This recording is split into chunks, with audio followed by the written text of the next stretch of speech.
Jernbanesabotagen går ud på, at danskerne de vil forhindre tyskerne i at bruge deres jernbaner til deres transporter. Og konsekvenserne var, at danskerne kunne tydeligt mærke, at tyskerne de brugte togene, i og med at der var der var lange køer ved afgangene. Og modstandsbevægelsen, de var meget mod. De gjorde alt, hvad de kunne for at forhindre tyskerne i at transportere deres varer. Så vi har fundet et citat af Winding, og han siger, og Winding han siger så, et af modstandsbevægelsens vigtigste mål var at hindre og forsinke tysk varetransport og troppetransporter, specielt i Jylland. Godt.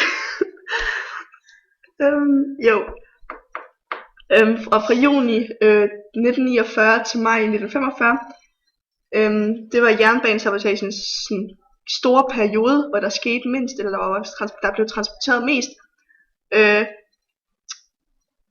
Og 90% af sprængningerne, de fandt sted på det her tidspunkt. Det var også lige det, jeg havde sagt.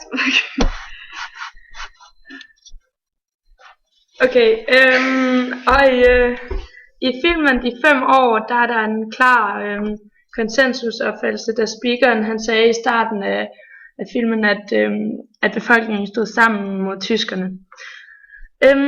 Og i uddrag i Oves Trummers bog Disse 5 år, der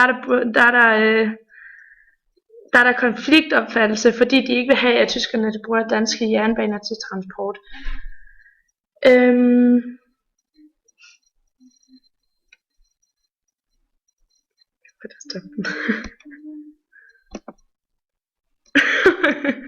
Hvor er den henne?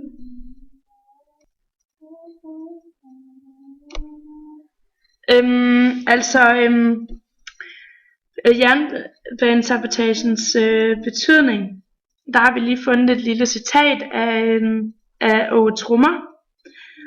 Og han siger, at når man taler om jernsabotagens betydning, så er betydning meningsløst. Og det vil sige, at man ikke kan sige, at der har en betydning uden at sige i forhold til hvad. For eksempel i forhold til tyskernes transport af varer, der har det en betydning, fordi det forsinker tyskerne. Ja, vi glemte at sige tidligere, at der er en kollektiv erindring, fordi at omkring